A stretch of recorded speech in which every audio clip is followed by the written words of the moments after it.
Ngayon guys, meron kaming nilusubin na mga puno ng mangga. Ibang klase raw mangga dito kaya tara, puntahan natin, sama kayo. Tingnan natin yung sinasabi nilang mangga. Malalaki daw eh. Meron daw Indian mango saka apple mango. Ano na master, alis na ba tayo? Papara na ba ako ng tricycle?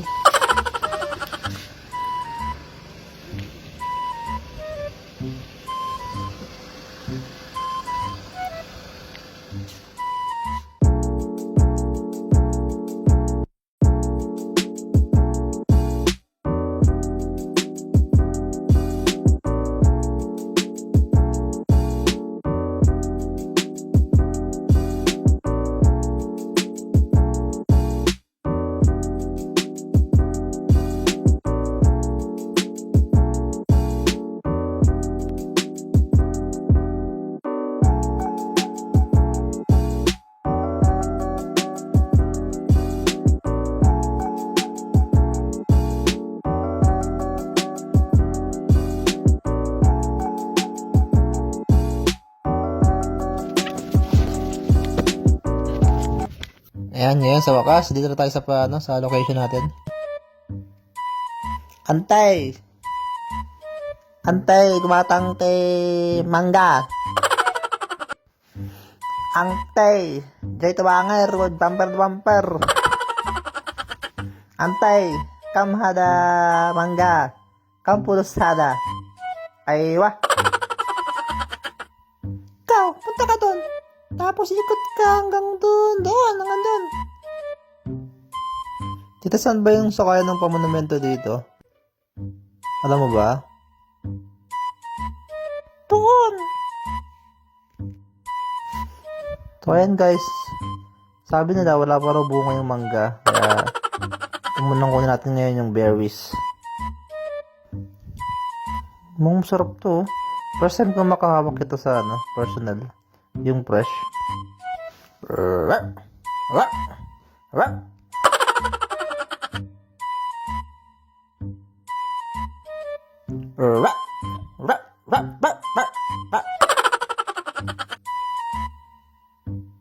Hi, te.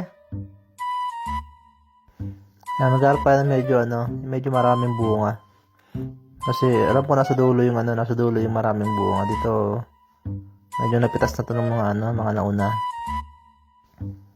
Yan, tirik na tirik yung araw, no? Ano na yata to, 12 PM. So, tanghalian na tayo pumunta dito, pero hindi naman siya ganun kainit.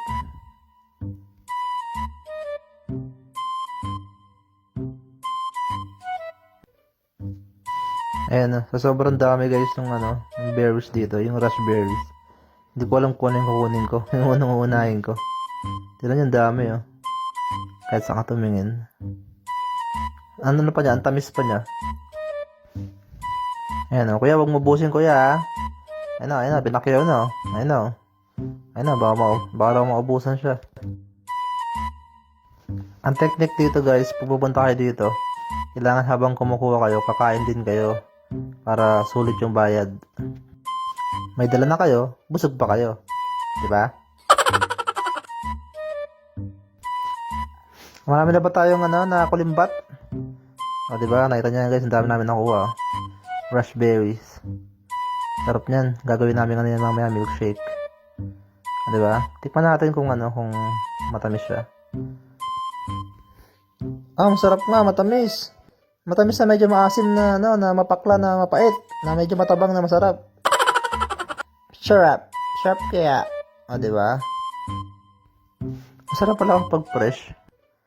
Manamis, hindi siya masyado matamis at sakto lang. Tapos may konting asim. Tama-tama yung lasa niya. Yan, nakita niya ang dami, di ba?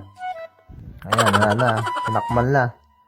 Tinakman na po yung mga kapatid. Tinakman na yung berries. Ayan, masarap. Sarap na kuya. Isa pa. Yan. Diba? Yan, so dito naman tayo sa blueberries nila. Yung tawagin nila Saskatoon berries.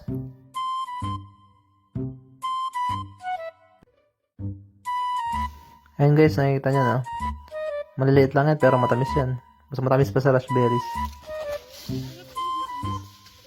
Tamis nga kahit maliliit eh.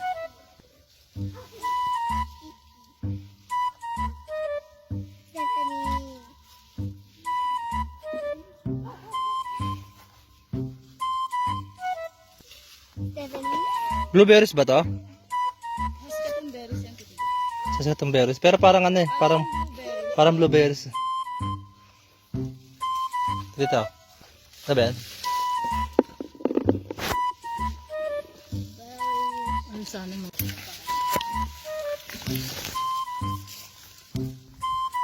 Ayan tayo, may nangungunang mangga. Ayan, mayroon tayo nakita ng isang kumpol sa taas. So, kukunin natin yan. Kasi medyo mas malalaki siya dun sa ano, mga nasa labas. Mga nakalitaw sa labas. Ito kasi hindi masyado makikita kaya ano. Ito yung mas malalaki ng konti.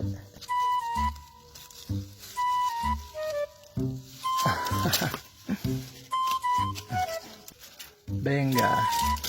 Oh, di ba? Nakita niyo yun, guys. Alam mo, huli ka balbuan. Yan. Tamis yan.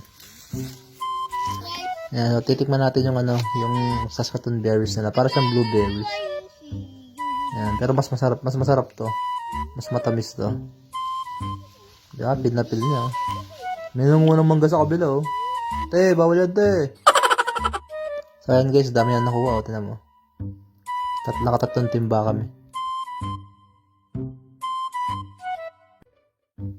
So, pupunta na tayo dun sa, ano, sa kulay pulang bahay. Babayaran natin yung mga nakuha natin, mga napitas natin. Mas mura siya dun sa, ano, kumpara mo dun sa mall pag bumili ka. Alam ko, nasa $5 siya to or $6 yung maliit. Pero ito, nasa $8 or 10. Pero marami siya. So, mas makakamura tayo.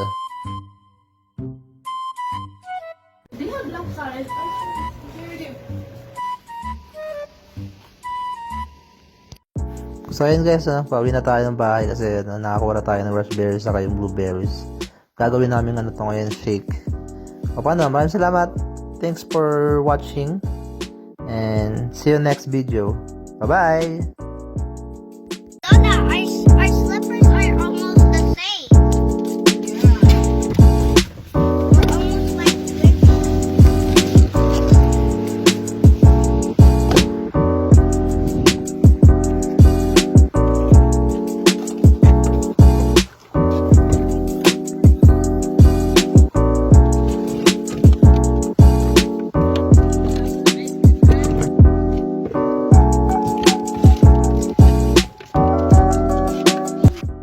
Oh, di ba ang taray?